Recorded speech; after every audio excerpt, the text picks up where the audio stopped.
Welcome to our first lineup show of 2011. My name is Bennett Oliver, Parks and Recreation Director for the City of Douglasville.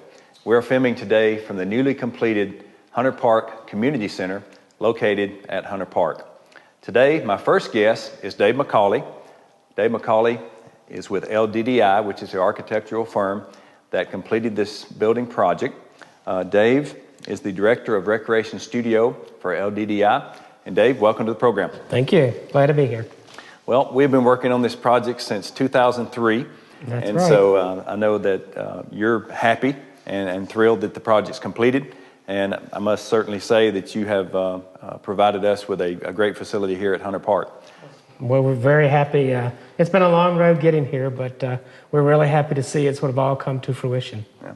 Of course, as far as the citizens viewing the building, they see a building going up, but I know there's a lot more to it than that. And as far as the project design, the design of the building, tell us a little bit about what went into choosing this design and other information. Well, when we first started working with the city in 2003, one of the things that we actually brought up during our interview process was the importance of the railroad to the city of Douglasville.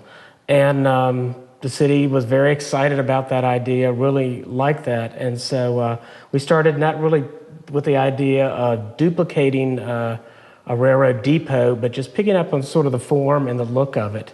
And so we took that, developed the community center using that, and also the idea followed through with some of the support buildings.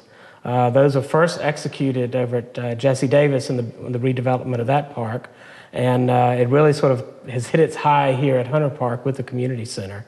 And we think it picks up on the history, the materials, the look, the feel. It's a durable facility, but it's something that the people will be enjoying for a long time. Well, the first thing I wanted to ask you was tell us a little bit about LDDI, some of the buildings that y'all do. I've had several comments where people say that the new community center resembles a school. And of course, we'll talk later about it resembling a train depot. Right. But tell us a little bit about your company and your position there.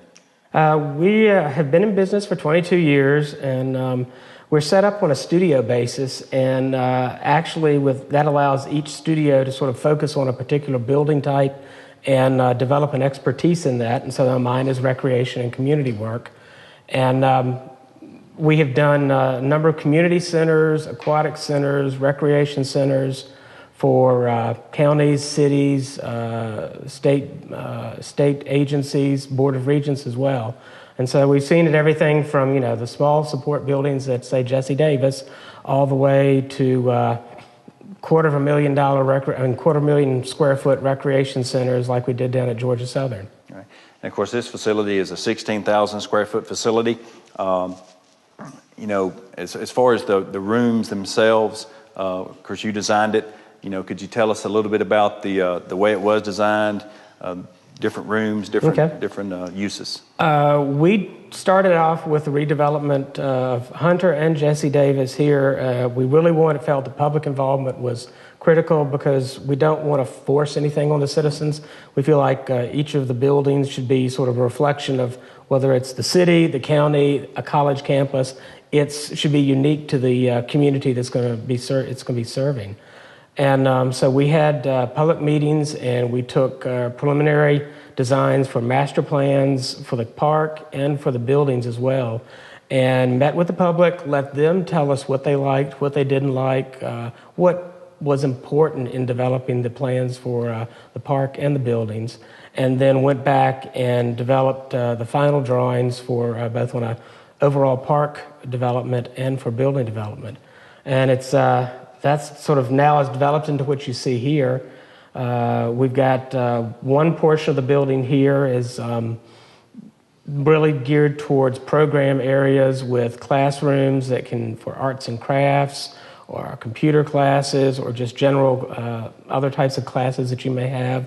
There's an aerobics room as well that can be used for aerobics, dance, yoga, Pilates, a wide variety of exercise programs.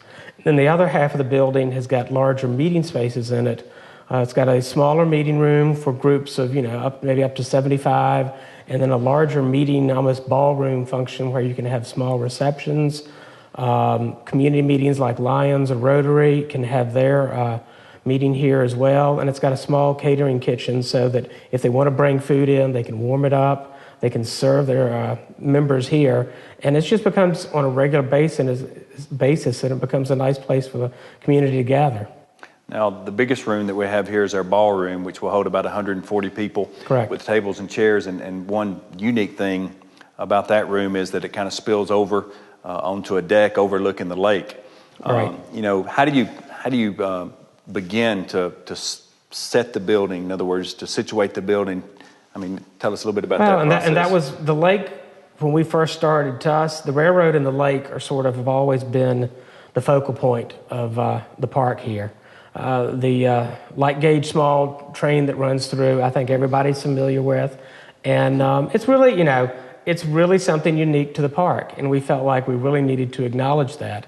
And the lake as well offers, it's a great views. So different places, when we were looking at different options as where to put the building, we always had sort of the community buildings or the meeting rooms and everything, and offices and terraces all looking out to the lake and towards the railroad, since those are the main, big features of the park. Right.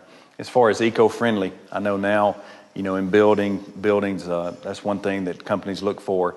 Correct. This building, I'm sure, has a lot of those features. What can you tell us about that? I think what we try to do is we never try to design our buildings as just to meet the code minimums. We always try to build with durable, recyclable, materials. We don't want to do buildings that are considered, a throwaway building. Right. And so we've got products here that have recycled content in them. The building is not only meant to be sort of efficient in a functional standpoint, just from how people use it, but also from an energy standpoint too. So, operational cost, a lot of times that's not always taken into account, and it's something that you as the user and the owner and us as the designer need to think of. The money a lot of times is often there for building the facilities, but that's a one-time cost. One of the things that we need to keep in mind is trying to design an efficient facility that you pay for on a yearly basis from an operating cost, because that's going to be ongoing. All right. Well, I know construction, you have to compete with Mother Nature. We started this project March of 2010, and this project was completed in 9 months. And I must say, as far as weather, cooperating with the builders, the contractors, we had great weather. And very much so. And much better than I've had in some other projects. You probably don't get that a lot. So we were blessed with a lot of things. Another thing we were blessed with is just, unfortunately, with the recession, construction costs have gone down. And so tell us a little bit about, what we got for the citizens' money. I would think in this climate that we actually were able to get a lot more for our money. Definitely. I think you got a very good quality finishes on the building. And that's usually, that's what's really important, is something that people are going to be proud of and will help distinguish the building from just a sort of more utilitarian type community center or public facility. Is you want it to feel like it's been built to last for a long time, and it's got character to it. And definitely there are a lot of details that we were able to incorporate because of contractors being so competitive these days. Right.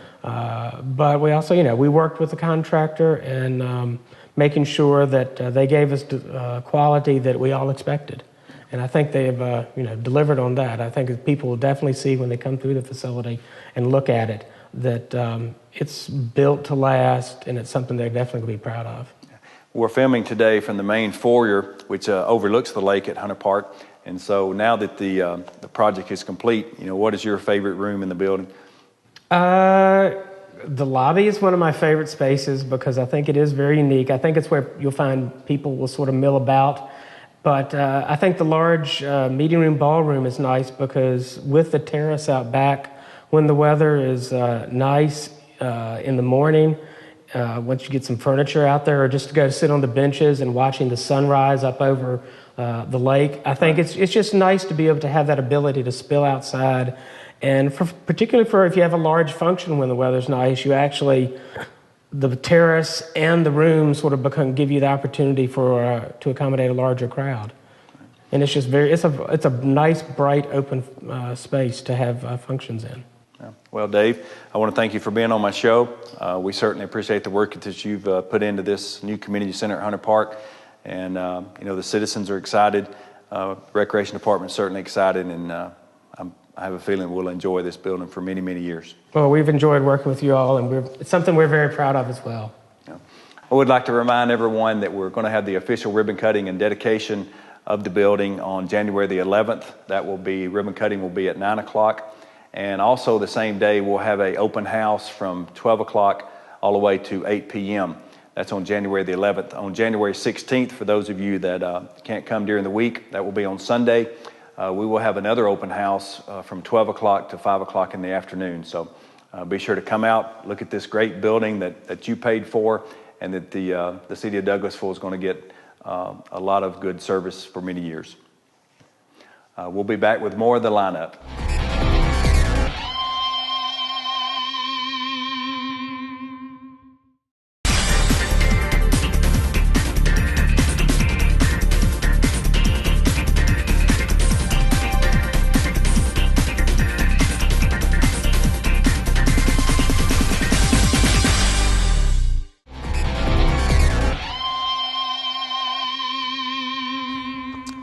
We're standing right outside the new Hunter Park Community Center, right off of the banquet room, which is our largest room, on the patio portion of the project.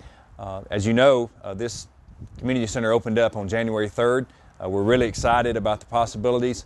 If you have any information as far as rental information, you can call Jennifer Bean at 678-715-6094. Now, what I would like to give you an update today is what we call Phase 2 of the renovation project, which is the athletic portion. As you can see behind me, construction continues of the athletic portion of the renovation. Now, this project is set to be completed in April, and at that time they'll have to come back and lay the sod, and we'll have to stay off the fields for approximately 90 days. And our projections right now are to get playing on the fields in probably early or middle of August. The Phase 2 of the renovation, tell you a little bit about it. We're going to have 11 fields total. We're going to have 7 baseball fields for youth baseball, and we'll also have 4 fields for adult softball and girls softball. One thing that the City of Douglasville Parks and Recreation Department is very proud of, we're going to be building a special needs field in Phase 2, and this is going to be one of 7 in the state of Georgia, and it will certainly be the only one in West Georgia. This surface will be a tennis court surface for wheelchairs, and it's going to be something that our special needs community can certainly enjoy. In addition to that, there'll be a 7-court tennis complex being built, and we have plenty of parking. Our biggest parking lot has spaces for 450 cars, and so parking won't be a problem as it has been before in Hunter Park. The train is being renovated over in Alabama. As you know, it's been gone for about 3.5 years, but it will be back probably midsummer of 2011. Renovations to the track are also being done. We'll have 2 playground facilities here at Hunter Park. One will be located over by the community center, and of course the other one will be located over by the athletic portion. We're really excited about the opening of the community center. As we said, we'll be keeping you updated on City TV as far as the construction of Phase 2, the athletic portion. And if you have any questions, you can call us here at the City of Douglasville Parks and Recreation Department at 770-920-3007, or you can visit us here at our new facility at 8830 Gurley Road.